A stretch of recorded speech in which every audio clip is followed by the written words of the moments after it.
So I think the biggest thing I look for is, has the person done it themselves? Have they helped other people do it at a very high level?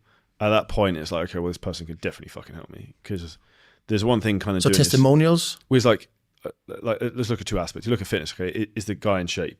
Okay, yeah, he's in great shape. Has he got other people in great shape? Like loads, okay, well, it clearly works. If he's business, has he got his own successful business in certain niche? Yes. Has he clearly helped loads of other people do it? Yes. So then it's like, okay, well, the only reason in those scenarios it won't work is that fucking you don't do what you're told to do.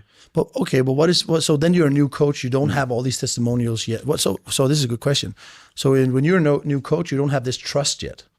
So you have to lead from your own credibility with what you do. So you have to show. You have to show, and then one of the things that particularly if someone has a new business, we'd focus on trying to get people to come in quick to get case studies, even if it's coaching people for free. Doesn't matter. Because if you get people in the door and you've got one sick fucking case study, you've got bang, proof of concept. I've done it myself. Here's another person I've done it with. Bang. And also in your own head, you have confidence that they're like, oh, it's not just my own genetics. I can actually do this with other people. That's true.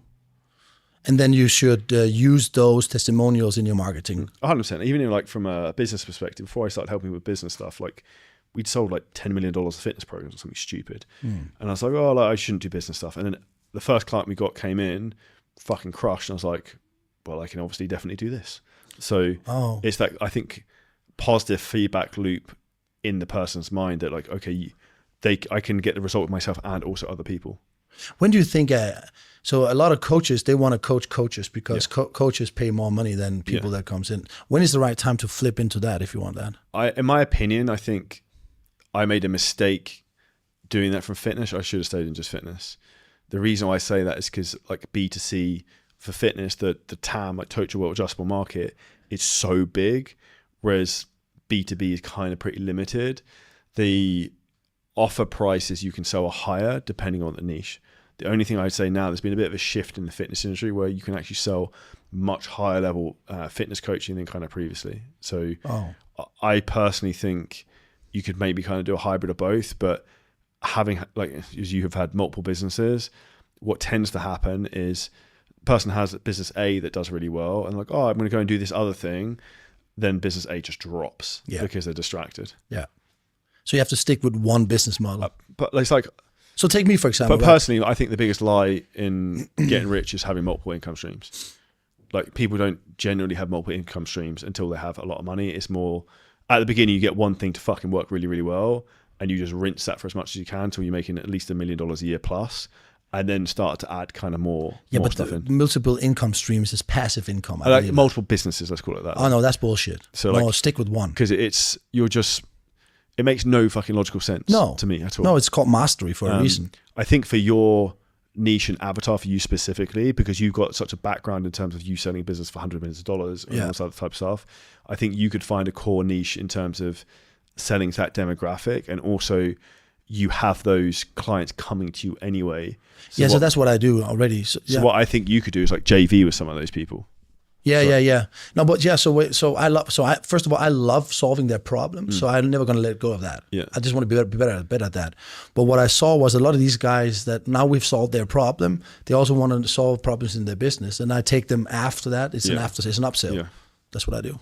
Yeah, and I think what I would then also try and do is like, if you can start like, I think I said this the other day at dinner, like, you can be like Tony Robbins. The reason is he's super rich. He's just taking a percentage of all these people's companies. Yeah. Because they're so grateful for how much they've helped. Yeah. But you can also take a percentage in a shit company, so you have to be. You have to be careful. Yeah. So it's like not. Don't take a part of everything. And when the marketeer says, "Yeah, man, I'm always doing equity," oh, bro, what is your due diligence for that?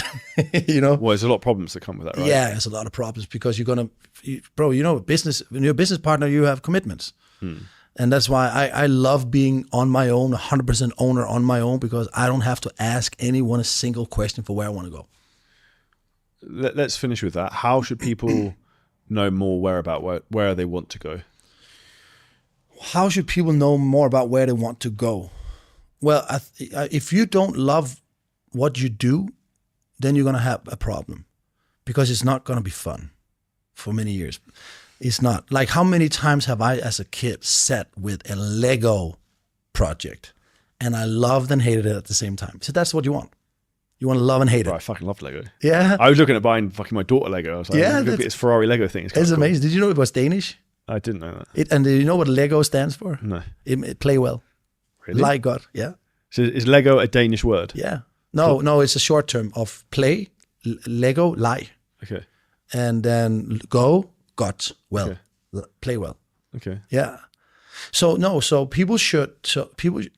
if you're sitting out there right now, listening to this podcast, and there's something that you are naturally good at, you love it, you want to be better at it, you want to be the best in it, if you dare to think like that, then see if you can master that, and then dare to go in a direction for 2 to 5 years where you make a little bit less than you probably do now. That's it. So don't expect all these entitled motherfuckers out there right now who is between 20 and 25 that you think you're going to make fucking 25K of jumping into a business that you didn't create. Forget about it. Like, you're not going to make 10K a month unless you have a proven concept and meet a guy like Charlie or someone. You're lucky, you work hard and you can get there. I believe that you can get people there. But you when you start from scratch, 10K a month is going to take work or investment in Intel. The end. And if you are ready to do this I'm going to do this for the rest of my life. I'm going to be coaching for the rest of my life. I'm going to work on my skills for the rest of my life. And I made peace with that. I don't have to become a millionaire in this. But funny enough, when you get really good at stuff, you become a millionaire. If you solve a real problem, like go out and solve a real problem. Overweight is a real problem. Laziness is a real problem.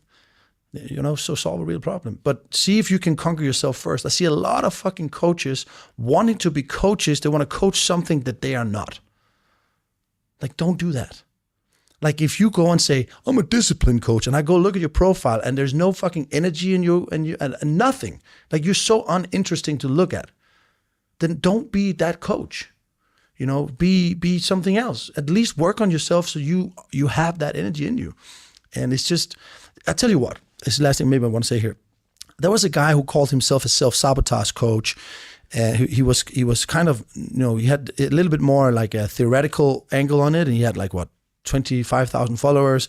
He looked like a nerd. He acted like a nerd. He spoke like a nerd. And he was solving self-sabotage for online coaches.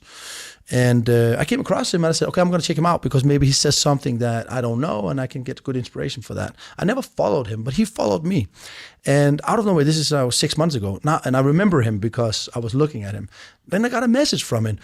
Out of nowhere, bro, I unfollowed you because I'm sorry, I just unfollowed you. I'm like, I wrote him, I don't give a shit. I don't care. I lose 300 followers every day. I don't care. And I said to him, I don't give a shit. No, sorry, bro. It's just because you've been changing your bio so many times. I see that's self-sabotage. I was like, bro, you're trying to sell me your shitty product. What the fuck are you doing? Then I had to go check him out. And I could see this guy, he is self-sabotaging himself in every area. First of all, you look like shit. You're not in shape. Like it's not a win for a man if you're not in shape. You're losing on all areas. And I could keep catching it. And I was like, fuck, man, I don't hope people pay this guy money. What can you actually solve? What path have you walked? Who are you? And that's what I mean. If you really want to go out there and you want to become a great coach, you have had to overcome yourself on a level that is so big and undeniable that people just buy you because you tell your story. That's when you make it. So if you don't have a story yet, go fuck some up and go save it again. Do some shit. Do some shit. Go do it.